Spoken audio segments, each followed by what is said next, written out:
लोगों ने जावास्क्रिप्ट देख लिया था, ठीक है। और आज हम बात करते हैं माई सिक्वल की। पहले तो ये बताइए, किसी का माई वर्कबेंच इंस्टॉल हुआ या पीएचपी माई एडमिन इंस्टॉल हुआ? मैंने शायद कल किसी कोई था आप में से जिसके थ्रू मैंने कन्वे करवाया था कि जिनका माई सिक्वल ये वर्कबेंच इंस्टॉल ना हो वो पीएचपी माई एडमिन इंस्टॉल कर ले। तो किसी का इंस्टॉल हुआ है? किसी ने किया इंस्टॉल? किसी का आया था मैसेज, उनके पास फाइल थी, वो डाउनलोड नहीं करना है, आपको इंस्टॉल करना है। अच्छा, माई सिक्वल हो गया है, ओके। आप माइक में भी मतलब बोल सकते हैं, ऐसा नहीं है कि सब लोग सुन लेंगे तो अच्छा लगेगा सबको। और किसी ने इंस्टॉल किया?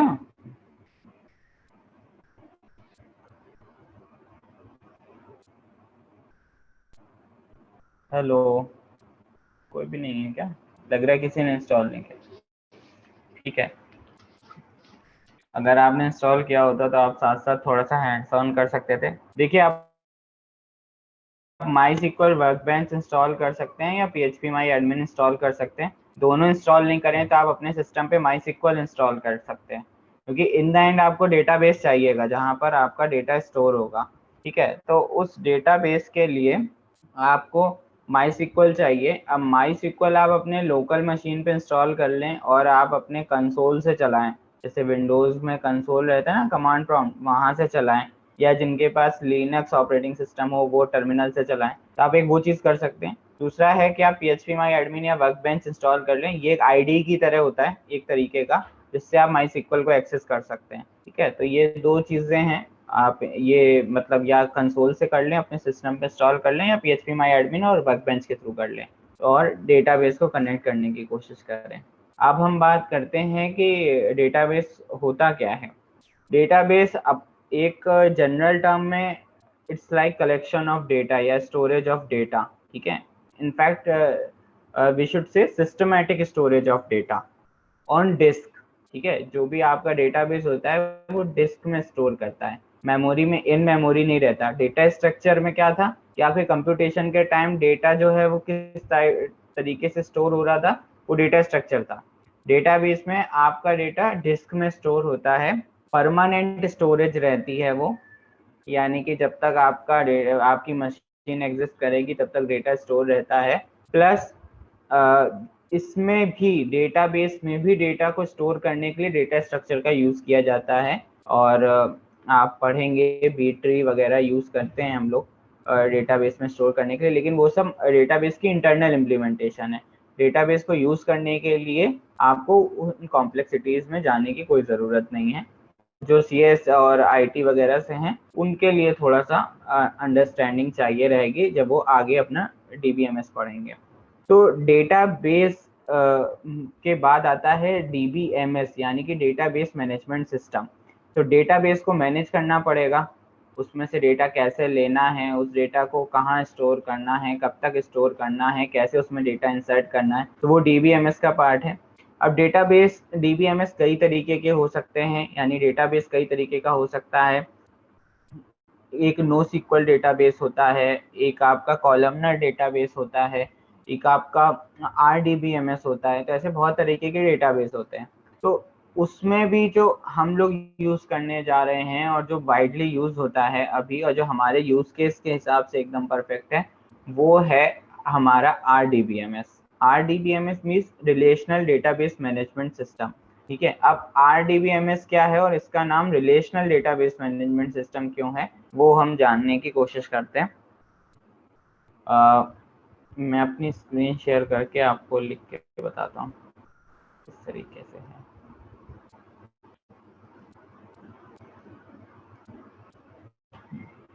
देखिए, आपने अपने स्कूल वगैरह में जो आपका 12th तक का सिलेबस था उसमें पढ़ा होगा, सेट सेट थ्योरी था। सेट थ्योरी में एक आपका, मान लीजिए कोई सेट ए है और एक सेट बी है। ठीक है, एक सेट आपका ए है, सेट ए, एंड एक आपका सेट बी है। सेट का मतलब एक सेट ए में कुछ कुछ वैल्यूज होंगी, सेट बी में कुछ वैल्यूज होंगी। फिर क्या करते थे कि इनका कार्टेशियन प्रोडक्ट निकालते थे, ठीक है। तो उसके लिए क्या करते थे कि ए क्रॉस बी बनाते थे हम लोग, ये तो सबको याद होगा, सब अभी जेई करके आए। तो ए क्रॉस बी निकालते थे। ए क्रॉस बी में नंबर ऑफ एलिमेंट्स कितने होते थे, number of elements in set A into number of elements into set B, हर कॉम्बिनेशन के साथ रहता था। और हम इसी को जो है कई बार रिलेशन के टर्म में भी बोलते थे, ठीक है। ये यहीं से कॉन्सेप्ट आया है रिलेशनल डेटाबेस मैनेजमेंट सिस्टम का। कैसे आया है कॉन्सेप्ट, मान लीजिए कि आपका एक एम्प्लॉय के टर्म में सोचते हैं, एक एम्प्लॉय का नाम है, ठीक है, और एक है एड्रेस। मान लीजिए ए सेट ए में है एम्प्लॉय के नाम, बी में है एम्प्लॉय के एड्रेस, ठीक है। तो एम्प्लॉय के नेम और एम्प्लॉय के एड्रेस के बीच में आप रिलेशन बना सकते हैं, ठीक है। अब इसमें से जब आपके कॉम्बिनेशन क्या होंगे, हर एम्प्लॉय के नाम के लिए हर एड्रेस होगा, लेकिन उनमें से बहुत सारी वैल्यूज होंगी, बहुत सारे कॉम्बिनेशन होंगे जो इनवैलिड होंगे, यानी कि हर एम्प्लॉय जो है वो सारे एड्रेस में नहीं रह रहा होगा। तब क्या होगा कि जो वैलिड वाले फील्ड्स होंगे वो आप रख लेंगे।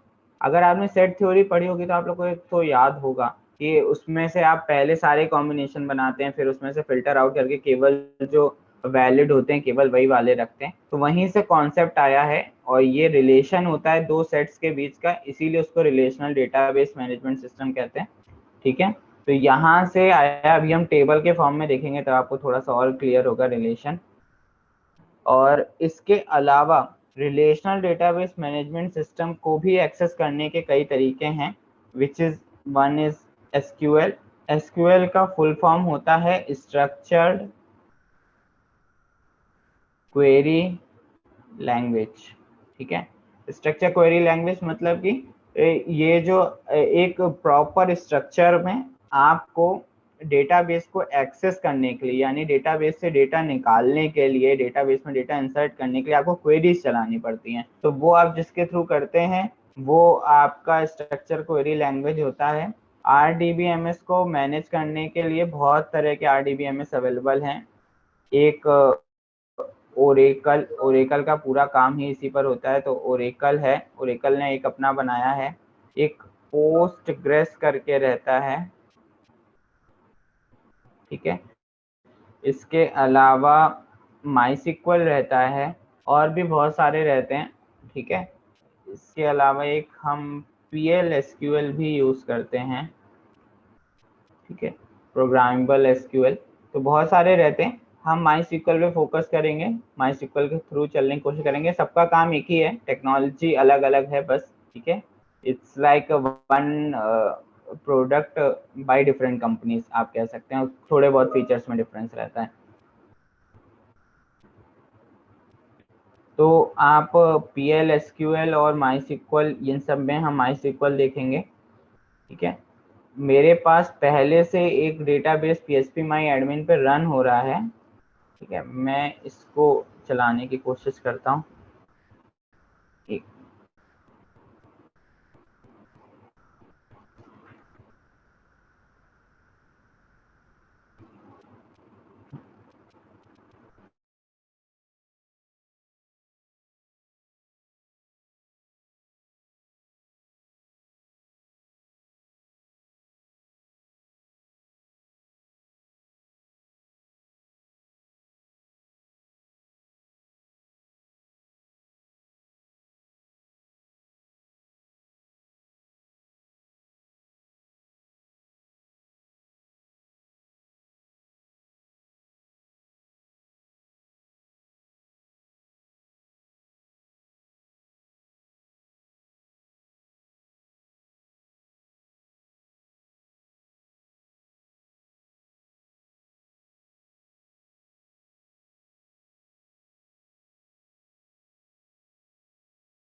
Excuse me, sir.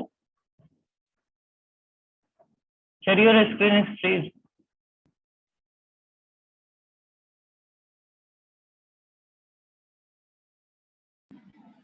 हाँ सर का वीडियो भी फ्रीज है, शायद नेटवर्क इशू है सर के एंड से।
कॉलम होगा, वो आपको बैठकर पहले पेन एंड पेपर लेकर सोचना पड़ेगा कि आपका जो भी यूज केस है या जो आपका प्रॉब्लम स्टेटमेंट है उसमें आपको क्या क्या डेटा स्टोर कराना है। ठीक है, जब आपको ये पता चल जाएगा कि मेरे को ये डेटा स्टोर कराना है, तो फिर जो डेटा बिल्कुल आपस में रिलेटेड नहीं है, इंडिपेंडेंट है, जैसे टीचर आईडी, टीचर का नाम, टीचर का पासवर्ड, स्टूडेंट की आईडी, स्टूडेंट का नाम और स्टूडेंट का पासवर्ड, ये स्टूडेंट का डेटा पूरा अलग है, टीचर का डेटा बिल्कुल अलग है, दोनों में आपस में कोई रिलेशन नहीं है। तो आप दोनों के लिए अलग टेबल बना सकते हैं। ठीक है, तो इस तरीके से आपको सोचना पड़ता है कि मेरे को क्या क्या स्टोर कराना है, और उसको स्टोर कराने के अलावा मेरे पास कितनी टेबल होंगी, किस टेबल में कितने कॉलम होंगे, वो आपको सोचना पड़ता है। ठीक है, इसको सोचने के लिए जो कॉन्सेप्ट्स यूज होते हैं वो आप DBMS में पढ़ेंगे। उसमें यूज किया जाता है ER डायग्राम। ठीक है, जहां पर आप अपने डेटाबेस का डिजाइन एक्सप्लेन करते हैं कि मेरे डेटाबेस का क्या डिजाइन होगा। ठीक है, और फिर उस डिजाइन सोच लेने के बाद भी फर्दर उसमें नॉर्मलाइजेशन का कॉन्सेप्ट आता है। ठीक है, वो लगाना रहता है, तब आपका डेटाबेस थोड़ा सा और इफिशिएंट बनता है कि आपको नॉर्मलाइज करना है अपने डेटाबेस को या डीनॉर्मलाइज करना है, अपने यूज केस के हिसाब से वो डिसाइड करना रहता है। तो बहुत सारे एडवांस कॉन्सेप्ट्स हैं, पूरा एक सेमेस्टर का सब्जेक्ट है ये। ठीक है, तो क्रिएट टेबल्स के बाद अब इसको देखते हैं हम, इसका सिंटेक्स क्या होता है। इसका सिंटेक्स ये होता है कि आपको लिखना है क्रिएट टेबल। ठीक है, क्रिएट टेबल करने के बाद आपको बनाना है, अपनी टेबल का नाम देना है, टेबल नेम। टेबल नेम देने के बाद अब यहाँ पे आपको लिखने हैं कॉलम के नाम, जैसे मान लीजिए ID, फिर उसका type int, comma, name varchar 255, comma 255 का मतलब है कि varchar यानी कि 255 कैरेक्टर जो है वो नेम के अंदर आ सकते हैं। ठीक है, एड्रेस varchar 200। ठीक है, और आप इसको लेके क्वेरी चला दीजिए और ये हो जाएगा, यानी कि बेसिकली कॉलम, कॉलम का टाइप। ठीक, और अगर आपको अपनी कोई टेबल हटानी है, ठीक है, तो अगर आपको अपनी टेबल हटानी है या अपना डेटाबेस हटाना है, ठीक है, तब आपको उसके लिए drop table name, that's it.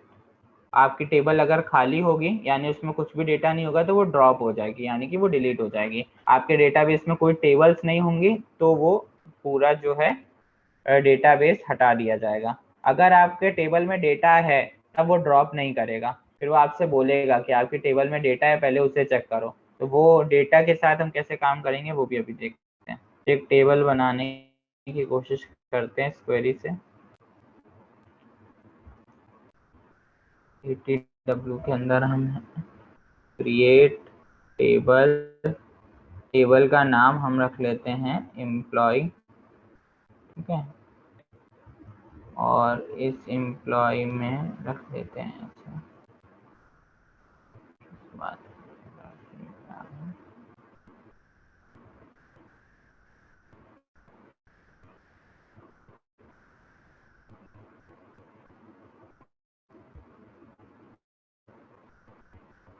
Employ ID int. ठीक है, ये कॉलम बना, एम्प्लॉय नेम, एम्प्लॉय का जरूरत नहीं, केवल ID int name varchar 255 address varchar 255। ठीक है, ये आपका हो गया। इसको चलाने की कोशिश करते हैं।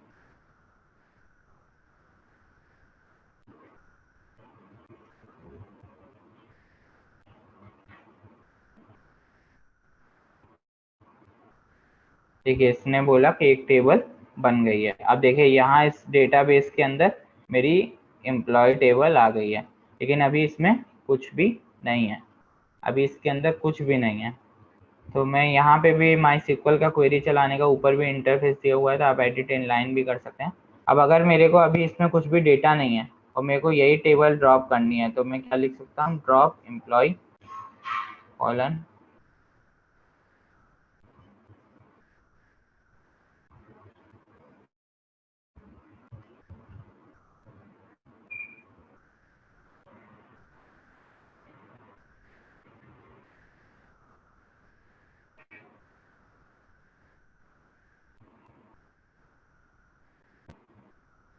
देखिए वो पूछ रहा है ना कि आप ड्रॉप टेबल करना चाहते हैं कि नहीं। अगर आपने उसको यस बोल दिया तब आपके डेटाबेस के अंदर टेबल नहीं रहेगी। देखिए बोल रहा है ना ये टेबल ATW डजंट एग्जिस्ट। ये रिफ्रेश नहीं हुआ होगा इस वजह से इधर अभी दिखा रहा है, नहीं तो यहाँ पे टेबल नहीं है। ठीक है, तो एक तो तरीका ये हो गया। दूसरा ये है कि आप डेटाबेस भी ऐसे ड्रॉप कर सकते हैं। इसके अलावा लेकिन केवल इतनी ही चीजें नहीं होती हैं, केवल ये नहीं है कि आप आईडी को इंटीजर दे सकते हैं। इसके अलावा आप इसमें और भी कंस्ट्रेंट लगा सकते हैं, जैसे कि आप डिसाइड कर सकते हैं इस इंट के अगर आगे आप लिखते हैं नॉट नल। ठीक है, नॉट नल, तो नॉट नल लिख देने से क्या होगा कि कोई भी आपके इस फील्ड के अंदर नल वैल्यू को नहीं डाल पाएगा। नल वैल्यू समझते हैं आप, null value is treated like invalid value, है ना। तो जैसे अगर किसी को नल डालना है तो वो नल नहीं डाल पाएगा, मतलब ब्लैंक नहीं छोड़ सकता है, वो चीज़ होगी। प्लस इसके अलावा आप प्राइमरी की बना सकते हैं। प्राइमरी की क्या होती है वो हम अभी देखते हैं क्या कैसे लिखी जाती है। ठीक है, इसके अलावा आप इसमें एक टर्म बना सकते हैं ऑटो इंक्रीमेंट, जो बहुत यूज होता है। इंक्रीमेंट, ऑटो इंक्रीमेंट का क्या मतलब होता है कि आप जब भी किसी का नेम और एड्रेस इनपुट कराएंगे, आईडी इनपुट नहीं कराएंगे अपने टेबल में, तब भी क्या होगा कि हर नए रिकॉर्ड के साथ आपका आईडी जो है वो एक बढ़ता जाएगा। जैसे आपने पहला रिकॉर्ड इंसर्ट कराया शुभम XYZ, तो आईडी में अपने आप 1 चला जाएगा। फिर उसके बाद आपने दूसरा कराया गौरव ABC, तो उसमें आईडी में 2 चला जाएगा। ऐसे ही करते करते नीचे आगे बढ़ता चला जाएगा। ठीक है, तो ऑटो इंक्रीमेंट डाला जाता है कि जब आपको किसी को स्पेसिफिकली जो है एक एक आईडी देनी है, या आपको मैनुअली आप आईडी नहीं बनाना चाहते, तब आप उसकी जगह ऑटो इंक्रीमेंट कर सकते हैं। ठीक है, अभी हम ऑटो इंक्रीमेंट के साथ एक टेबल बनाने की कोशिश कर लेते हैं। क्रिएट टेबल, ठीक है, एम्प्लॉय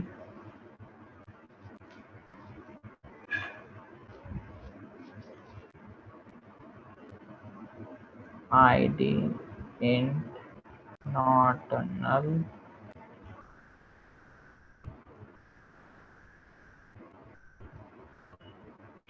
ऑटो इंक्रीमेंट। ठीक है,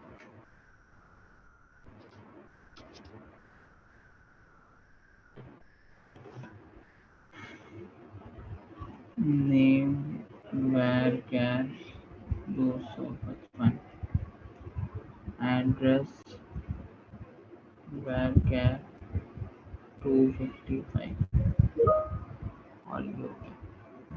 ठीक है, अब अभी क्या है, वन ऑटो ओके, कीज भी बतानी पड़ेंगी। अभी ऑटो इंक्रीमेंट रहने देते हैं क्योंकि मेरे को प्राइमरी की बताना पड़ेगा आपको। मैं अभी प्राइमरी की का कॉन्सेप्ट अभी बताऊंगा आपको थोड़ी देर में, तो आपको समझ में आ जाएगा। ठीक है, तो ये हो गया आपका आईडी नेम एंड एड्रेस। ठीक, अब आपको इसमें डेटा इंसर्ट करना है, तो इंसर्ट करने के लिए आप कोड से भेजें या मैनुअली इंसर्ट करें, आपको इंसर्ट की क्वेरी लिखनी पड़ेगी। और इंसर्ट की क्वेरी लिखने के लिए आप चाहें तो पूरा खुद से टाइप कर सकते हैं, या दूसरा आपके पास तरीका है कि आप, एक मिनट में इंसर्ट करने से पहले आपको बता देता हूँ कि इस टेबल को चेंज भी किया जा सकता है। तो आपने मान लीजिए कि एक बार ये टेबल बना ली, ठीक है, एक बार आपने ये एम्प्लॉय नाम की टेबल बना ली। इसका स्ट्रक्चर क्या है आप यहाँ से देख सकते हैं कि एक आईडी है जिसमें इंटीजर है, ठीक है, एक नाम है जिसमें varchar जाएगा, एक एड्रेस है जिसमें varchar जाएगा। ठीक है, अभी क्या हो रहा है कि इस एड्रेस में मान लीजिए कि आपने एक टेबल बनाई, कोई XYZ टेबल बनाई है, एम्प्लॉय नाम की टेबल बनाई, लेकिन आप चेंज करना चाहते हैं उस टेबल को। ठीक है, मान लीजिए कि आप इस टेबल में एक और कॉलम ऐड करना चाहते हैं। इसी में मान लीजिए कि आप चाहते हैं कि नेम एंड एड्रेस के अलावा उस एम्प्लॉय का डिपार्टमेंट भी ऐड हो। ठीक है, कि वो कहाँ का ऐड करता है, लेकिन आप पहले बनाना भूल गए, या आपका प्रोजेक्ट बन गया और पब्लिक यूज करने लगे और बाद में ये रिक्वायरमेंट आई कि नहीं हमें तो डिपार्टमेंट भी स्टोर कराना है, तब फिर आपको ये टेबल चेंज करनी पड़ेगी। या फिर मान लीजिए ऐसा है कि आपके यहाँ एड्रेस का कोई यूज ही नहीं था और आपको ये एड्रेस कॉलम हटाना है, तब भी आप अपनी टेबल को चेंज कर सकते हैं। यानी आप अपनी टेबल को बनाने के बाद भी उसमें चेंज कर सकते हैं, ऑल्टर कर सकते हैं उसका स्ट्रक्चर। तो उसके लिए आपको क्या करना है, ऑल्टर टेबल, टेबल का नाम, ठीक है। और अगर आपको एक कोई कॉलम ऐड करना है तो ऐड कॉलम, ठीक है। देखते हैं क्वेरीज आपको आसानी से अवेलेबल मिल जाएंगी, आप बस समझते हैं कैसे चल रही हैं। ऑल्टर करने के लिए टेबल का नाम, ठीक है। फिर ऐड किया आपने कॉलम, कॉलम ऐड करने के लिए फिर वही चीज़ कि आपको कॉलम का नाम देना है, कॉलम का टाइप देना है। तो मान लीजिए मैंने लिख दिया डिपार्टमेंट वेरकेर 2, इसको तो 50 वर्ड में आ जाएगा, 50, ठीक है। इसको चलाते हैं। अभी आपका क्वेरी चल गई है। अब आप इसका स्ट्रक्चर देखिए, डिपार्टमेंट ऐड हो गया, ठीक है। अब मैं अगर इसी को चाहूँ तो वापस से ऑल्टर टेबल एम्प्लॉय, इसमें क्या मतलब ये केस सेंसिटिव नहीं होता है, टेबल का नेम वगैरह रहता है, लेकिन ये टेबल का नेम वगैरह भी नहीं रहता है। ये मतलब आप कैपिटल में भी लिख सकते हैं, स्मॉल में भी लिख सकते हैं। Alter table employ drop column, ठीक है, और एड्रेस। आपको कॉलम का नाम बता दीजिए बस। अब ये आपसे पूछ रहा है कि आप ये करना चाहते हैं या नहीं, तो वो जैसे आपने कर दिया, आपका पूरा टेबल का स्ट्रक्चर चेंज हो गया। लेकिन ये आपने किया और ये फैसिलिटी अवेलेबल है, लेकिन ये एक बहुत कॉस्टली ऑपरेशन होता है। ये कॉस्टली ऑपरेशन क्यों होता है, मतलब पैसे वाइज नहीं, आपकी मशीन के हिसाब से बहुत कॉस्टली ऑपरेशन रहता है। रीज़न ये है कि जब भी आपने अपनी टेबल्स बना ली, ठीक है, और आपने ये नहीं सोचा कि इस टेबल्स में डेटा क्या क्या जाएगा और क्या क्या नहीं जाएगा, आपने नॉर्मल टेबल बना दी और ज़्यादा उसमें सोचा नहीं बनाने से पहले, और बाद में रिक्वायरमेंट्स के अकॉर्डिंग वो फिट नहीं बैठा और आपकी टेबल को चेंज करना है। लेकिन आपकी टेबल में अगर डेटा फिल हो गया है, ठीक है, अगर आपके टेबल में बहुत सारा डेटा फिल हो गया है, फिर अगर आप ये ऑल्टर चलाते हैं तो मशीन को बहुत ज़्यादा काम करना पड़ता है, क्योंकि वो जिस तरीके से डिस्क में स्टोर करती है वहाँ पर उसे बहुत शफलिंग करनी पड़ेगी, बहुत ज़्यादा चीज़ें ऐड करनी पड़ती हैं। तो वो कई बार आपके डेटाबेस को काफ़ी टाइम के लिए स्लो कर देता है, या बहुत सारे केसेस में ऐसा हुआ है कि उसको डाउन ही कर देता है या बंद ही कर देता है। तो आपकी वेबसाइट उतने टाइम के लिए, जितने टाइम के लिए ये कुछ हो रहा है आपके डेटाबेस पे, या तो आपकी वेबसाइट स्लो हो जाएगी या फिर आपकी वेबसाइट डाउन होके बंद हो जाएगी, उतने टाइम के लिए नहीं खुल रही होगी। तो इसलिए जब भी आप टेबल बनाएं तो पहले उसको अच्छे से सोच लें कि आपको क्या बनाना है। और ऐसा नहीं कि आप ऐड कॉलम कर सकते हैं और वही कर सकते हैं, आप ये कॉलम का ऐसा भी कर सकते हैं कि आप कॉलम का टाइप चेंज कर दें। पहले आपने वेरकेर 255 बनाया था, अब आपको 100 बनाना है या 150 बनाना है, तो थोड़ा सा आप सोच कर बनाएं तो ज़्यादा बेहतर ऑप्शन रहेगा, ठीक है। अभी हमारे टेबल का स्ट्रक्चर ये है कि उसमें आईडी है, नेम है और डिपार्टमेंट है, ठीक है। अब हमको इसमें डेटा इंसर्ट करना है। इंसर्ट कैसे कर सकते हैं, एक तो तरीका ये कि आप पूरी क्वेरी खुद लिख लीजिए, नहीं तो दूसरा तरीका ये है कि आप यहाँ पे बटन दिया हुआ है इंसर्ट लिखिए, उसने क्वेरी लिख दी, अब आपको वैल्यूज फिल करनी है, ठीक है। लिखने का तरीका क्या है, सबसे पहले आपको इंसर्ट लिखना है, देन इनटू टेबल का नेम, यहाँ आपको कॉलम्स बताने कौन कौन से कॉलम हैं, ठीक है। देन आपको लिखना है वैल्यूज और फिर आपको कॉमा लगा लगा कर वैल्यू देनी है। जैसे कि अब मैं अगर दे दूं आईडी में 30 और शुभम CSE, ठीक है, ये मैंने लिखा, ये इंसर्ट, अब मैं इसको इंसर्ट करूंगा तो ये इंसर्ट हो जाएगा। अभी यहाँ पे डेटा आ गया है 30 शुभम CSE, ठीक है। अब आप एक साथ मल्टीपल डेटा भी इंसर्ट कर सकते हैं, लेकिन जो मैं आपको बताना चाह रहा था वो ये था कि जैसे ही आपकी इंसर्ट की क्वेरी है, अगर आप सारे कॉलम्स का डेटा इंसर्ट कर रहे हैं जैसे मान लीजिए आप आईडी भी इंसर्ट कर रहे हैं, नेम भी इंसर्ट कर रहे हैं और डिपार्टमेंट भी इंसर्ट कर रहे हैं, तब आपको ये लाइन इतनी लगाने की ज़रूरत नहीं है। इतना आपको लगाने का तब ज़रूरत नहीं है जब आप सारे कॉलम में डेटा दे रहे हैं। उस केस में क्या होगा कि वो अपने आप मान लेगा कि ये पहले कॉलम का, ये दूसरे कॉलम का, ये तीसरे कॉलम का डेटा है। लेकिन जब आप सारे कॉलम में डेटा ना डाल केवल कुछ में डाल रहे हैं, जैसे मान लीजिए आप आईडी और नेम डाल रहे हैं, केवल डिपार्टमेंट नहीं डाल रहे हैं, जैसे मान लीजिए आपने डाला 85, 76 एंड, ठीक है, और ये हो गया आपका। अभी देखिए ये एरर क्यों आ रही है, क्योंकि हमने उसको बताया है कि आईडी, नेम एंड डिपार्टमेंट हम 3 डेटा डालेंगे और हमने अभी 2 डेटा डाले। लेकिन अगर हम यहाँ से डिपार्टमेंट हटा लें तब ये चल जाएगा। और अभी देखिए डेटा आ गया 76, जितेंद्र, डिपार्टमेंट इज नल। अब मैं अभी आपको बता रहा था ना कि आप नॉट नल डाल सकते हैं, ठीक है, तो वो नॉट नल डाल देंगे अगर आप, नॉट नल की कंडीशन, तब फिर अगर आप इसको ब्लैंक छोड़ेंगे तो वो ब्लैंक नहीं लेगा, फिर एरर फेंक देगा कि आपके डिपार्टमेंट में जो है वो नल वैल्यू जा रही है और नल नहीं जा सकती, टेबल में अलाउड नहीं है। डेटा की कंसिस्टेंसी मेंटेन करने के लिए कि ये ऐसा बेकार सा डेटा ना अवेलेबल हो जाए डिस्क में, उसके लिए आपको ये नल वगैरह की चीज़ें देखनी पड़ेंगी कि आपको नॉट नल लगाना है या नहीं लगाना है, ठीक है। कोई इस पूरे डेटाबेस में ऐसा नहीं हो सकता है कि आप जो है 2 रोज एग्जैक्टली बिल्कुल सेम हो, मतलब 30 शुभम CSE, 30 शुभम CSE, ये नहीं होना चाहिए। क्योंकि आप जानते हैं ना, एक रिलेशनल डेटा रिलेशन में क्या होता था, रिलेशन इज ना Cartesian product of sets, sets में कोई वैल्यू रिपीट नहीं होती थी और रिलेशन भी अपने आप में एक सेट होता था, तो उसमें जो कॉम्बिनेशन ऑफ सेट से वैल्यूज बनती थी वो भी रिपीट नहीं होती थी। वही कॉन्सेप्ट पर ये डेवलप हुआ है, इस वजह से इसमें भी कोई भी रो जो है वो डुप्लीकेट रोज नहीं होती हैं। पहला कॉन्सेप्ट तो ये MySQL आपको अलाउ ही नहीं करता है, which is the first normalization, ठीक है। तो एक तो आपका इसमें रोज नहीं होंगे, ठीक है।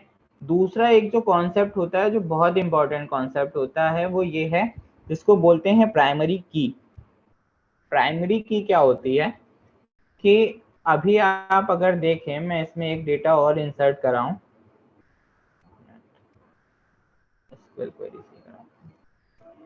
मान लीजिए मैं यहाँ पर एक और डेटा इंसर्ट कराता हूँ, ठीक है, which is 85 Shubham and CSE, ठीक है। अभी अगर आप देखें तो row number 1 and row number 3 में नेम दोनों में सेम है, डिपार्टमेंट दोनों में सेम है, केवल आईडी दोनों में अलग है, ठीक है। तो ऐसा होता है कि यानी अब अगर मेरे को रिकॉर्ड निकालना है तो मेरे पास ये हो सकता है कि दो एक ही क्लास में, एक ही डिपार्टमेंट में शुभम नाम के 2 बंदे हों, ठीक है, लेकिन उनका रजिस्ट्रेशन नंबर तो ऑब्वियसली अलग होगा। तो जब अलग होगा तो वो आप कैसे अलग अलग के लिए आइडेंटिफाई करेंगे, तो वो अलग अलग आप आईडी कॉलम से भी आइडेंटिफाई कर पा रहे हैं। तो प्राइमरी की का कॉन्सेप्ट ये होता है कि ऐसा कॉलम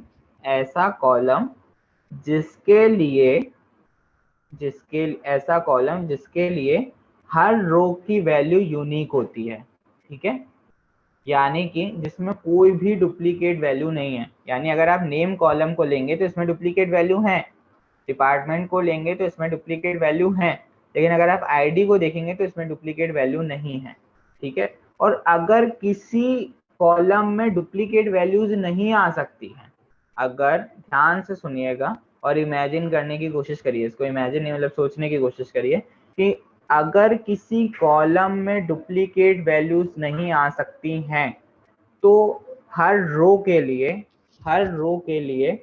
ठीक है, हर रो के लिए उसकी वैल्यू एक यूनिक वैल्यू होगी, ठीक है। अगर किसी भी कॉलम में डुप्लीकेट वैल्यूज नहीं आ सकती हैं तो अब उसमें हर कॉलम के लिए यूनिक वैल्यू होगी, और क्योंकि हर रो के लिए उसमें यूनिक वैल्यू होगी, और अगर आपको वो वैल्यू मिल जाए तो आप उस पूरी रो को एक्सेस कर सकते हैं। कर सकते हैं या नहीं कर सकते हैं? रिप्लाई करिए अपना। कर सकते हैं आप लोग ऐसा? ये सर कर सोच सकते पा रहे हैं। हैं जो बोला? हाँ, तो ऐसे कॉलम को प्राइमरी की कहा जाता है। ठीक है, ऐसे कॉलम को प्राइमरी की कहा जाता है।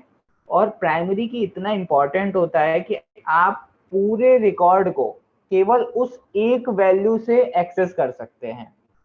प्राइमरी की को के थ्रू आप पूरी रो को केवल एक वैल्यू से एक्सेस कर सकते हैं। पॉइंट नंबर, आप एक कॉलम को प्राइमरी की बना सकते हैं। सेकेंड ऑप्शन इज कि आप एक से ज्यादा कॉलम्स यानी कॉम्बिनेशन ऑफ कॉलम को भी प्राइमरी की बना सकते हैं। जैसे मान लीजिए कि आपने बोला कि नेम एंड डिपार्टमेंट टुगेदर जो है वो प्राइमरी की है, यानी कि हो सकता है कि शुभम नाम का बंदा ईसीई में हो और शुभम नाम का बंदा सीएसई में हो, ठीक है, या ईसीई में और किसी नाम का बंदा हो।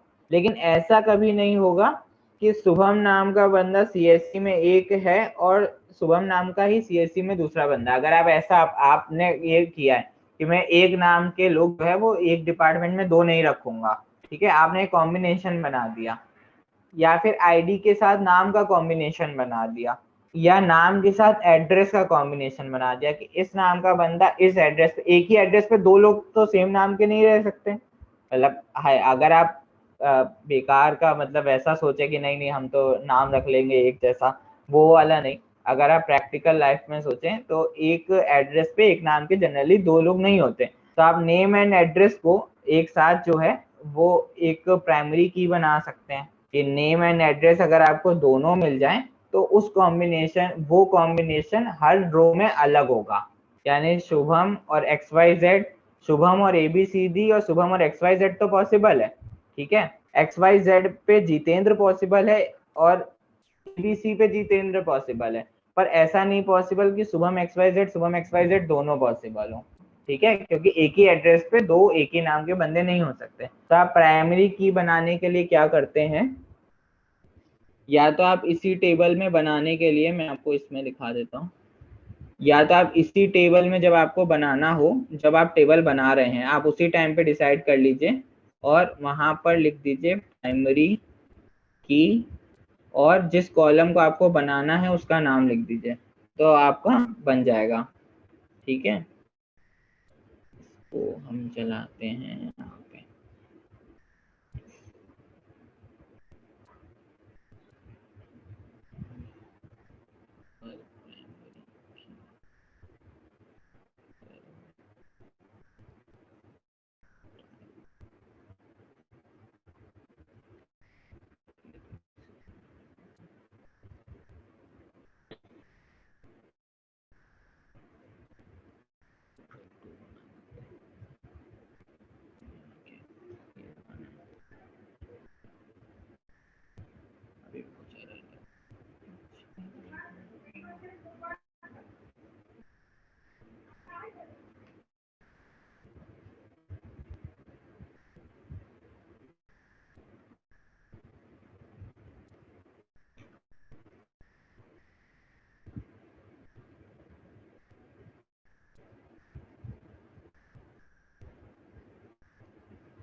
एम्प्लॉय 2 बनाते हैं।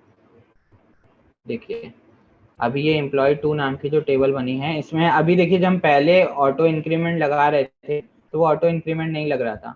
अभी आप देखेंगे तो यहाँ ऑटो इंक्रीमेंट लग चुका है। देखिए यहाँ लिख के आ रहा है एक्स्ट्रा इन्फॉर्मेशन में ऑटो इंक्रीमेंट, और यहाँ देखिए की का साइन बन के आ रहा है येलो येलो कलर का, जिसके आगे अगर मैंने होवर किया है तो प्राइमरी लिख कर आ रहा है।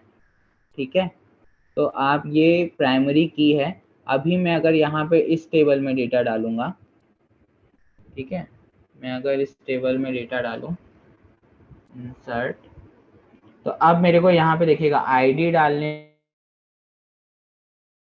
जरूरत नहीं पड़ेगी, ऑटो इंक्रीमेंट से आईडी अपने आप बनती जाएगी। इसके साथ आपका इंसर्ट शुभम XYZ,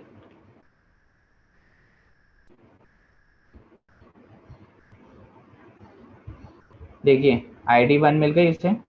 अब मैं यहाँ पे एक और अगर रिकॉर्ड इंसर्ट करूँ,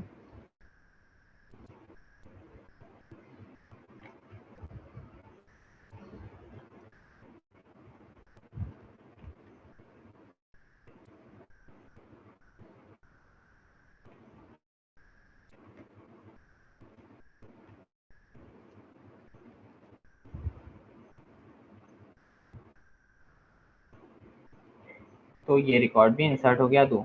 अब आप देख रहे हैं आईडी ऑटो इंक्रीमेंट है, ठीक है। अब ऑटो इंक्रीमेंट मतलब क्या, कि जब भी नया रिकॉर्ड इंसर्ट होगा आईडी की वैल्यू 1 बढ़ जाएगी। अब आईडी की वैल्यू अगर हर बार हर रिकॉर्ड के लिए 1 बढ़ जाएगी तो हर रो के लिए ये यूनिक रहेगी, तो ये प्राइमरी की का काम आसानी से कर सकती है, ठीक है। इस तरीके से अब तक हमने क्या देख लिया, आपकी टेबल बन गई और आपकी टेबल पे एंट्री हो गई, ठीक है, और इंसर्ट चल गई। लेकिन अभी तक हमने ये नहीं देखा कि हम अपने टेबल को एक्सेस कैसे कर सकते हैं। तो एक्सेस करने का तरीका देख लेते हैं कि कैसे आप अपने टेबल को से डेटा निकालते हैं। तो उसके लिए आपका तरीका होता है, सिलेक्ट की क्वेरी रहती है जिसमें आप क्या लिखेंगे, सिलेक्ट, ठीक है। अगर आप स्टार लिख देते हैं तो ये आपको जितने भी आपके कॉलम हैं वो सब बताएगा। सिलेक्ट स्टार फ्रॉम टेबल का नाम, तो इस टेबल में जितना भी डेटा है ये आपको सारा दिखाएगा, सारे column. Select star from table name, सारा डेटा, ठीक है। लेकिन अगर मान लीजिए कि आप चाहते हैं कि केवल नेम एंड डिपार्टमेंट मेरे को चाहिए, तब आप फिर यहाँ से स्टार हटा सकते हैं और स्टार की जगह आपको यहाँ पे जो जो कॉलम चाहिए आप केवल उन कॉलम्स के नाम लिख सकते हैं। जैसे ही आपने उन कॉलम के नाम लिखे, आप देखिए रिजल्ट में केवल नेम एंड डिपार्टमेंट आ रहा है। कोड में भी ऐसा होगा, आप जब वहां से जो क्वेरी भेजेंगे, ठीक है, और जो डेटा मांगेंगे केवल वही डेटा लग कर आएगा, ठीक है। इसके अलावा क्या कर सकते हैं आप, अभी मान लीजिए कि आपने स्टार करके सारा डेटा मंगा लिया, नेम डिपार्टमेंट करके सारा डेटा मंगा लिया, ठीक है। एडिट कर देते हैं और आप मान लीजिए आपको केवल वही रिकॉर्ड्स चाहिए जो डिपार्टमेंट सीएससी के हों, ठीक है। आपको केवल वही रिकॉर्ड चाहिए जो सीएससी डिपार्टमेंट के हों। तब क्या करेंगे, यानी अब आपके पास कंडीशन है, आपको कंडीशन चेक करनी है कि मेरे केवल सीएससी डिपार्टमेंट के कौन कौन से लोग हैं। तब उसको चेक करने के लिए एक आता है वेयर क्लॉज, वो लगाना रहता है, where department equal to CSE, ठीक है। अब आप अगर इसको गो करेंगे, देखिए आपने केवल नेम कॉलम निकाला कि मेरे को नाम बता दो सारे उन एम्प्लॉयज के जो सीएससी डिपार्टमेंट से हैं, तो वेयर की कंडीशन सीएससी की लगाने से उसने और सिलेक्ट नेम करने से केवल नेम आ गया उनका, ठीक है। तो ये एक तरीका है इसको एक्सेस करने का। बाकी वेयर की कंडीशन में सारी चीज़ें हो सकती हैं, इक्वल टू हो सकता है, नॉट इक्वल टू हो सकता है। जैसे अगर मैं मान लीजिए इसको नॉट इक्वल टू कर दूं कि जो है वो डिपार्टमेंट सीएससी ना हो, तो अब सीएससी के अलावा बाकी सब कुछ आएगा। तो सीएससी के अलावा देखिए कोई भी नाम नहीं है। जो जितेंद्र था उसमें वो नल वैल्यूज थी, तो उसको कंपेयर ही नहीं किया इसने, उसमें नल पड़ा हुआ था, तो ठीक है। या आप ऐसा कर सकते हैं, अगर आपको नल चेक करना है तो वेयर डिपार्टमेंट इज नल, जिनका कोई डिपार्टमेंट नहीं है उनके बारे में बताओ, तो जितेंद्र नाम आ गया। कि इसमें बहुत सारी चीज़ें लगा सकते हैं आप। इसमें आपका वेयर की कंडीशन में आपका इक्वल टू होता है, नॉट इक्वल टू होता है, इज होता है, इज नॉट होता है, लाइक होता है, ठीक है। लाइक मतलब कि जहाँ आपको ये बताना है कि कुछ कुछ इस तरीके का दिखने वाला हो, ठीक है, तो लाइक होता है। इसके अलावा आप इसमें मल्टीपल कंडीशंस लगा सकते हैं, ठीक है। जैसे कि अगर आप मान लीजिए, मैं इसमें कुछ और रिकॉर्ड इंसर्ट कर देता हूँ तब आपको समझ में आएगा।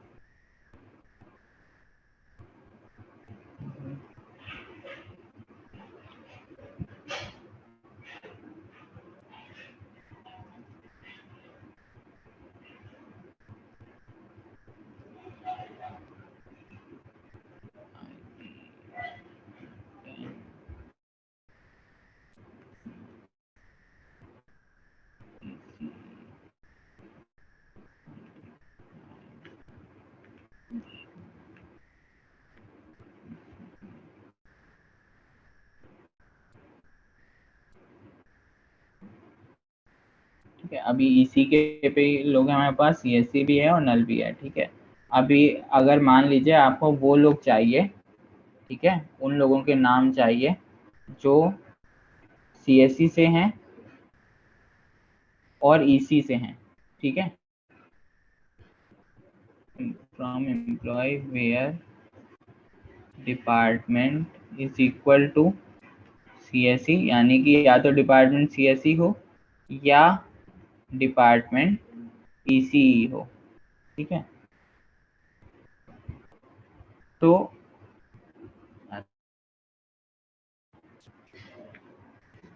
डिपार्टमेंट, देखिए अभी आ रहा है शुभम, शुभम, सचिन, तुषार, क्योंकि दो शुभम थे जो सीएससी से थे और दो ईसी से लोग थे, ठीक है। अभी अगर आप यहाँ पे ऐसी कंडीशन लगा दें एंड की जगह और की जगह मतलब लगा दें, अगर आप एंड लगा दें या उनका डिपार्टमेंट सीएससी भी होना चाहिए और उनका डिपार्टमेंट ईसी भी होना चाहिए, दोनों डिपार्टमेंट होने चाहिए, कंडीशन फॉल्स, डेटा ब्लैंक, ठीक है। इसके अलावा भी आप क्या कर सकते हैं, इसमें और लगाए थे, हाँ। अगर आप चाहें तो देखिए अभी इस रिकॉर्ड में आप देख रहे हैं दो शुभम आ रहे हैं, एक सचिन आ रहा है, एक तुषार आ रहा है। मान लीजिए कि दोनों शुभम एक ही हैं, ठीक है। अगर आप ये अज्यूम करते हैं तो फिर आपको दो दो बार डेटा आ रहा है, तो आप उस दो दो बार डेटा को रोकने के लिए क्या कर सकते हैं कि आप डिस्टिंक्ट लगा सकते हैं। अगर आपने डिस्टिंक्ट लगा दिया तो अभी क्या होगा, जितने भी रिजल्ट आएंगे वो अलग अलग आएंगे। पहले दो शुभम आ रहे थे, एक सचिन एक तुषार आ रहा था, अभी एक शुभम एक सचिन एक तुषार, जो रिजल्ट आएगा उसमें डिस्टिंक्ट लग जाएगा और केवल डिस्टिंक्ट रिकॉर्ड्स ही आएंगे, ठीक है। ये कर सकते हैं आप। अब अगर आपको इसमें से कुछ डेटा डिलीट करना है तो वो भी कर सकते हैं। वो करने के लिए आप ये कर सकते हैं कि आपको यहाँ से दिखाता हूँ, डिलीट की क्वेरी। डिलीट की क्वेरी में क्या है, डिलीट, डिलीट आपको लिखना है फ्रॉम, यानी कहाँ से करना है, टेबल का नाम, वेयर, और जीरो, जीरो मतलब होता है कंडीशन फॉल्स, तो कंडीशन फॉल्स होगी तो कुछ नहीं डिलीट करेगा। अगर आप यहाँ 1 लिख देंगे तो हमेशा कंडीशन ट्रू हो जाएगी और आपका डेटा डिलीट हो जाएगा। बेसिकली डेटा डिलीट करने से पहले ये पूछना चाहता है आपसे कि आप कौन सी रो डिलीट करना चाहते हैं, कौन सा रिकॉर्ड डिलीट करना चाहते हैं। अगर आप पूरी ही टेबल खाली करना चाहते हैं तब तो आपको ट्रंकेट चलाना रहेगा, वो हमें भी एम्प्लॉय 2 पे चला कर देख लेते हैं। लेकिन मान लीजिए कि आपको चलाना है delete from employ where department is null, ठीक है। जहां पर डिपार्टमेंट नल है वो वाला रिकॉर्ड डिलीट कर दो, ठीक है। अब ये पूछ रहा है आपसे क्या मैं डिलीट कर दूं, हाँ डिलीट कर दो आपने बोला। देखिए अभी जितेंद्र जो है वो नल वाले रिकॉर्ड वो चला गया। एक तरीका तो ये है। अब मान लीजिए आपको पूरी टेबल ही उड़ानी है, पूरी टेबल का सारा डेटा हटाना है, तब आपको क्या करना रहेगा, ट्रंकेट टेबल एम्प्लॉय 2, ये आपसे पूछ रहा है कि आपको ट्रंकेट करनी है। अभी देखिए नीचे आप देख रहे हैं 2 रिकॉर्ड हैं, ट्रंकेट कर दीजिए, पूरी टेबल खाली हो गई, ठीक है। तो इस तरीके से आप डेटा डिलीट कर सकते हैं, ठीक, डेटा इंसर्ट कर सकते हैं, पूरी टेबल खत्म कर सकते हैं। इसके अलावा क्या है कि अगर मान लीजिए आपको अपडेट चलाना है, ठीक है। अपडेट मतलब अब तक हमने ऑल्टर देखा था कि हम ऑल्टर कर रहे थे टेबल में, ठीक है, टेबल का स्ट्रक्चर चेंज कर रहे थे। अब मान लीजिए कि आपने किसी कॉलम की कोई वैल्यू इंसर्ट हो गई, जैसे शुभम और सीएससी 2 बार इंसर्ट हुआ है, आपको पता है दूसरा वाला शुभम सीएससी का नहीं मैकेनिकल का है, तब फिर आपको क्या करना रहेगा कि अगर आपको वैल्यूज चेंज करनी है तो जिस कॉलम की वैल्यू चेंज करनी है उस कॉलम पे जाइए। ठीक है, सबसे पहले लिखिए अपडेट, टेबल का नाम सेट, सेट करने के लिए सेट क्या करना है, किस कॉलम को सेट करना है, मान लीजिए ये करना है वैल्यू, वैल्यू आपको बतानी है वैल्यू इज मैक एमी। ठीक है, और कंडीशन आपको क्या बतानी है, उसकी जो भी आईडी होगी, वेयर आईडी, मतलब जो भी आप कंडीशन है जिससे आप उस रिकॉर्ड को आइडेंटिफाई कर सकें। ठीक है, वेयर आईडी इज 85, अगर इस नाम का कोई रिकॉर्ड होगा तो ये उसको अपडेट कर देगा। देखिए अभी 85 वाले शुभम का एमई हो गई है डिपार्टमेंट। ठीक है, ये समझ में आया सबको यहाँ तक का? अपडेट करना, सिलेक्ट करना, इंसर्ट करना, डिलीट करना, ऑल्टर करना, इतना क्लियर हुआ है? Yes, Yes, sir. sir. Yes, sir. Yes. ठीक है, अब इसके अलावा आप चीज़ें क्या क्या चीज़ें कर सकते हैं वो है, जैसे आप इसमें एग्रीगेशन चला सकते हैं। एग्रीगेशन मतलब कि कंप्यूटेशन टाइप का चला सकते हैं। जैसे मान लीजिए आपको ये चेक करना है कि काउंट कितना आए। ठीक है, काउंट स्टार, यानी कि आपने चेक किया कि मेरे टेबल में कितने रिकॉर्ड हैं, तो उसने काउंट स्टार को ने बता दिया 4। लेकिन कॉलम का नाम क्या है, आप नाम देखिए क्या रहा है, नाम आ रहा है काउंट स्टार। आप ये देख पढ़ पा रहे हैं, ये आ रहा है काउंट स्टार। तो अगर आप इसका नाम चेंज करना चाहते हैं, ठीक है, तो आप इसको ऐसे कर सकते हैं कि काउंट स्टार एज CNT। ठीक है, काउंट स्टार में जो आया उसको एज CNT दिखाओ और आप इसको गो कर दीजिए, तो CNT नाम के कॉलम में 4 वैल्यूज आ गई, यानी कि आपके 4 काउंट करके उसने बता दिया। ठीक है, इसके अलावा आपके पास एक ग्रुप बाई क्लॉज रहती है। ठीक है, मैं वो ग्रुप बाई क्लॉज आपको बताता हूँ। अच्छा, इसी में मैं कर देता हूँ आगे, count star group by department. अब देखिएगा, count star as count and department, आप समझ में आएगा आपको। ये देखिए मैंने क्या किया कि यहाँ पे ग्रुप बाई क्लॉज का यूज किया, ये दिख रहा है ना सब लोग को, ग्रुप बाई क्लॉज का यूज किया। ग्रुप बाई क्लॉज क्या करेगा, ग्रुप बाई क्लॉज में मैंने एक कॉलम का नाम दिया डिपार्टमेंट, तब उसके लिए पूरी टेबल क्या हुई, डिपार्टमेंट में सबसे, डिपार्टमेंट भी एक कॉलम है, कॉलम मतलब सेट, तो डिपार्टमेंट में कुछ वैल्यूज होंगी। ठीक है, चाहे भले वो आपस में रिपीट हो रही हो लेकिन कुछ वैल्यूज होंगी। ठीक है, उसने जितनी भी डिस्टिंक्ट वैल्यूज थी उन डिस्टिंक्ट वैल्यूज के सारे रिकॉर्ड अलग कर लिए, प्लस CSC के रिकॉर्ड अलग कर लिए, EC के रिकॉर्ड अलग कर लिए, ME के रिकॉर्ड अलग कर लिए। ठीक है, तो उसने ग्रुप कर लिया डिपार्टमेंट वाइज, डिपार्टमेंट में जो वैल्यूज यूनिक वैल्यूज थी उनके हिसाब से टेबल में रिकॉर्ड्स को ग्रुप कर लिया। ग्रुप कर लेने के बाद उसने क्या किया, अब मैंने उस ग्रुप बाई पे क्या चलाया है, काउंट चलाया है। तो ग्रुप बाई कर लेने से क्या हुआ कि अब वो उस ग्रुप पे जो एक एक ग्रुप बन चुके हैं अलग अलग डिपार्टमेंट वैल्यूज के, उन पे उसने काउंट चलाया और उससे रिजल्ट आया। उससे रिजल्ट क्या आया कि CSC का 1 है, EC के 2 लोग हैं, ME का 1 है। ठीक है, आप इसकी जगह पे और काउंट करने के अलावा आप सम भी कर सकते हैं। मान लीजिए कि सम कर दें अगर हम आईडी, कि आईडी हमारा एक नंबर है। देखिए EC को सम करके 35 दे दिया, CSC का 30, ME का 85, सम कर सकते हैं। ठीक है, एवरेज कर सकते हैं। अब आपको समझ में आ रहा है कि आपका सम कहाँ पे यूज हो सकता है, एवरेज कहाँ पे यूज हो सकता है आपके प्रोजेक्ट में। ये देखिए एवरेज आ गया, तो ये आप ग्रुप बाई क्लॉज के थ्रू कर सकते हैं। ठीक है, सम कहाँ पर यूज हो सकता है आपके प्रोजेक्ट में, किसी को आइडिया लग रहा है?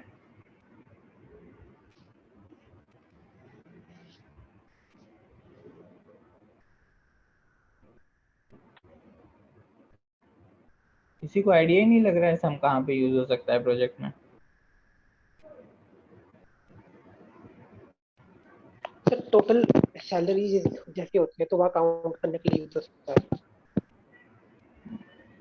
हाँ, हम यूजर के मार्क्स निकालने में काउंट कर सकते हैं, ठीक हाँ है। जैसे मतलब बहुत सारे एम्प्लॉयज है तो उनकी टोटल सैलरी कितनी जा रही है, ये चीज कैलकुलेट। हाँ, तो आप टोटल सैलरी निकाल सकते हैं, एवरेज सैलरी निकाल सकते हैं, स्टूडेंट वाला जो आप प्रोजेक्ट बना रहे हैं उसमें टोटल मार्क्स निकाल सकते हैं, ठीक है। इसके अलावा आप जो कर सकते हैं, मान लीजिए कि अभी ये आ रहा है आपका ये, ठीक है। अभी हम चाहें तो इसको सॉर्ट करके भी मंगा सकते हैं। मान लीजिए कि सिलेक्ट स्टार कर लें from employ and order by कर दें। इसमें ऑर्डर बाई क्लॉज रहती है, ऑर्डर बाई आईडी, ठीक है। और बाय डिफ़ॉल्ट असेंडिंग ऑर्डर में रहता है। अगर आपको बताना है कि डिसेंडिंग ऑर्डर में करो, ठीक है, तो ये डिसेंडिंग आप इसमें लिख दीजिए डेस्क, ठीक है। और ये डिसेंडिंग ऑर्डर में आ गई। अब देखिए सबसे ऊपर 85 है, फिर 30 है, फिर 25 है, फिर 10 है, ठीक है। अगर आप इसको चाहें तो आप इसको असेंडिंग ऑर्डर में लिखने के लिए ASC कर सकते हैं, तो ये असेंडिंग ऑर्डर में आ जाएगी। और ऐसा नहीं कि केवल इंटीजर के कॉलम पे ये चल सकता है, ये किसी भी कॉलम पे चल सकता है। जैसे मान लीजिए कि मैंने चला दिया इसे डिपार्टमेंट पे, तो ये अल्फ़ाबेटिकल ऑर्डर ले लेगा, जो आपका लेक्सिकल ऑर्डर रहता है, ठीक है, वो ले लेगा। इस तरीके से आप ऑर्डर बाय भी चला सकते हैं। आपका ग्रुप बाई हो गया, ऑर्डर बाई हो गया, वेयर क्लॉज हो गई, ठीक है। आप कंडीशन भी लगा सकते हैं, कंडीशन में भी लिमिट लगा सकते हैं। जैसे मान लीजिए कि आपने किया सिलेक्ट स्टार फ्रॉम एम्प्लॉय, ठीक है, where department is equal to EC। अब मान लीजिए EC के ना हज़ारों स्टूडेंट थे, लेकिन आपको थोड़े से ही देखने हैं, ठीक है। तो आप क्या कर सकते हैं कि उसमें लिमिट लगा दीजिए 1।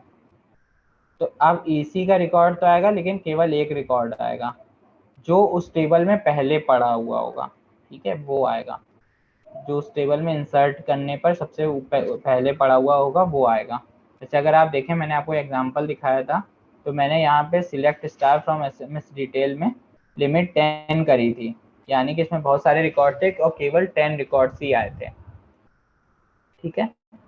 तो इस तरीके से आपका ये MySQL जो रहता है, इसमें बहुत सारी क्वेरीज रहती हैं और क्वेरीज आपको चला चला कर ही आएगी। इसमें मैंने हायर कॉन्सेप्ट्स बिल्कुल नहीं डिस्कस किए हैं, जहाँ जॉइन है, इनर जॉइन, आउटर जॉइन, ठीक है, ये भी बहुत यूज़ होते हैं। फॉरेन की का यूज़ होता है, हमने फॉरेन की डिस्कस नहीं करी है। और इसके अलावा आपके कंस्ट्रेंट रहते हैं कि अगर आपका आईडी है तो उसमें लिमिट लगा सकते हैं आपकी, उसमें मिनिमम वैल्यू और मैक्सिमम वैल्यू क्या हो सकती है, ठीक है। और आप क्लब कर सकते हैं कई सारे कॉलम्स को एक साथ, तो वो चीज़ें हैं। नेस्टेड क्वेरी रहती है, एक क्वेरी के अंदर एक और क्वेरी रहती है, तो वो आप कर सकते हैं। तो बहुत सारी चीज़ें हैं SQL क्वेरी के साथ करने के लिए, ठीक है। आप धीरे धीरे जब पढ़ेंगे तब आपको आएगा। अब आपको करना ये है कि आपको अपने सिस्टम पे PHP My Admin या MySQL या MySQL Workbench इंस्टॉल करना है, वहाँ पर MySQL चालू करना है। चालू कर लेने के बाद आपको अपने डेटाबेस बनाना है अपनी वेबसाइट के लिए जो आप बना रहे हैं, टीचर स्टूडेंट पोर्टल जो आप बना रहे हैं ये, ठीक है। उसके लिए आपको सोचना है कि आप कौन कौन सी टेबल बनाएंगे, किस टेबल में कौन कौन से फील्ड्स होंगी, कौन कौन से कॉलम्स होंगे, ठीक है। और वो आप अपनी टेबल्स और डेटाबेस वगैरह पूरा रेडी कर लेंगे। रेडी इसलिए कर लीजिएगा क्योंकि अगर आप रेडी नहीं करेंगे अभी, तब होगा ये कि नेक्स्ट वीक से कॉन्सेप्ट बहुत कॉम्प्लेक्स होगा, मतलब लिटरली कॉम्प्लेक्स होगा। जिन्होंने जावा पढ़ भी लिया उनके लिए भी कॉम्प्लेक्स होगा, ठीक है। तो बैकएंड जब हम बनाना शुरू करेंगे, क्योंकि हम एक नया इंटरफेस ही पढ़ेंगे स्प्रिंग बूट, तो फ्रेमवर्क जो हम पढ़ेंगे उसको समझना थोड़ा सा कॉम्प्लेक्स रहेगा। तो आप पहले ही डेटाबेस बना लीजिएगा, जिससे कि जब आप स्प्रिंग बूट से कनेक्ट करना शुरू करें तो आपकी चीज़ें बन जाएं। पता चला कि आपने डेटाबेस नहीं बनाया और फिर मैं आपको बता रहा हूँ कि आप यहाँ से स्प्रिंग बूट से इस डेटाबेस को कनेक्ट करिए और फिर आपका कनेक्ट ही नहीं हो रहा क्योंकि आपके पास डेटाबेस ही नहीं है। तो आप डेटाबेस बना लीजिएगा, उसमें टेबल्स वगैरह बना लीजिएगा। प्लस जिन्होंने जावा पढ़ ली है और जिन्होंने जावा नहीं पढ़ी है वो बेसिक कॉन्सेप्ट्स जावा के, क्लास, ऑब्जेक्ट, ये सब रिवाइज कर लें। जिन्होंने नहीं पढ़ी है वो भी Geeks for Geeks, Java T point या यूट्यूब पे कुछ आप ट्यूटोरियल्स देख के, ठीक है, हल्का फुल्का इक्लिप्स या नेटबीन्स आईडी को इंस्टॉल करके कैसे भी आप जावा का थोड़ा हैंड्स ऑन करने की कोशिश कर लीजिएगा। अगर आप ऐसा नहीं करेंगे तो फिर आपके लिए अगले वीक से प्रोजेक्ट पूरा बाउंस हो जाएगा, क्योंकि अगर आपको जावा नहीं आएगी तो उस जो लैंग्वेज ही नहीं आएगी उस लैंग्वेज में आप डेवलप कैसे करेंगे। और हम सीधे डेवलपमेंट करेंगे बैकएंड का, जावा कवर नहीं करेंगे, ठीक है। तो आप ये चीज़ें करेंगे। इस वीक के लिए आपके पास काफ़ी टास्क हैं। एक टास्क है कि आपको जावा स्क्रिप्ट के थ्रू अपने पेज को डायनेमिक बनाना है। दूसरा टास्क है कि आपको अपना डेटाबेस बनाना है। तीसरा टास्क आपके पास ये है कि आपको जावा रिवाइज करनी है। नेक्स्ट वीक हम स्प्रिंग बूट से स्टार्ट करेंगे और स्प्रिंग बूट फ्रेमवर्क को समझने की कोशिश करेंगे, ठीक है। किसी का कोई डाउट हो तो मेरे को बता दीजिए। Excuse me sir. हाँ बताइए। सर जब हम टेबल बना रहे थे तो नेम और एड्रेस लाइक इन सब में हम उनका टाइप वेर कर लिख रहे थे। तो ये हाँ, कैर से कैसे डिफरेंट है सर, ये वेर कैर जो हम सी बैर में यूज कैर करते हैं?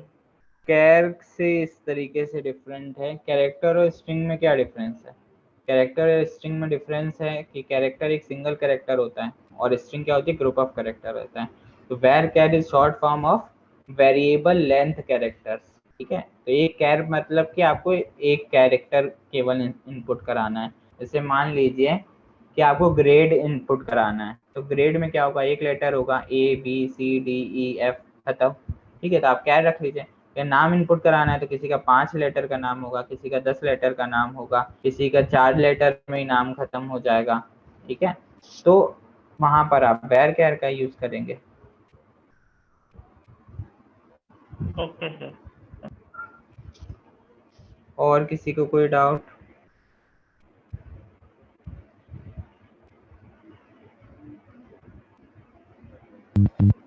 अभी जैसे हेलो, हाँ, नॉइज आ रहा है आपके पास। सर अभी जैसे लोगों को ये डेटा बनाना है, अभी जो लोगों को अपने प्रोजेक्ट में जैसे मान login up sign up form बनाया है तो उससे हमें वो मेरे कैसे को आपका क्वेश्चन नहीं समझ में आया। आप टाइप कर दीजिए, चैट में देख लेता हूँ। नॉइज आ रहा है आपके पास से। तब तक किसी और का क्वेश्चन हो, जब तक ये टाइप कर रहे हैं तो वो पूछ सकता है।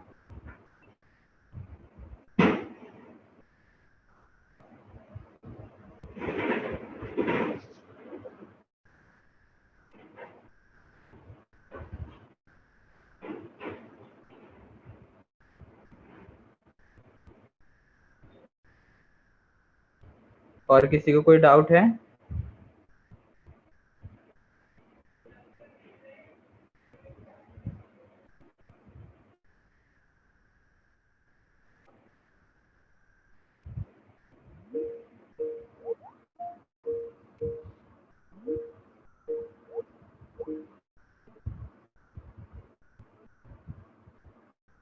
किसी को और कोई डाउट नहीं है?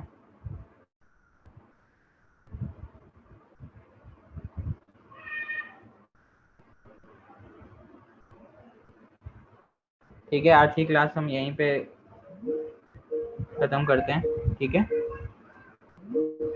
हरे कृष्णा।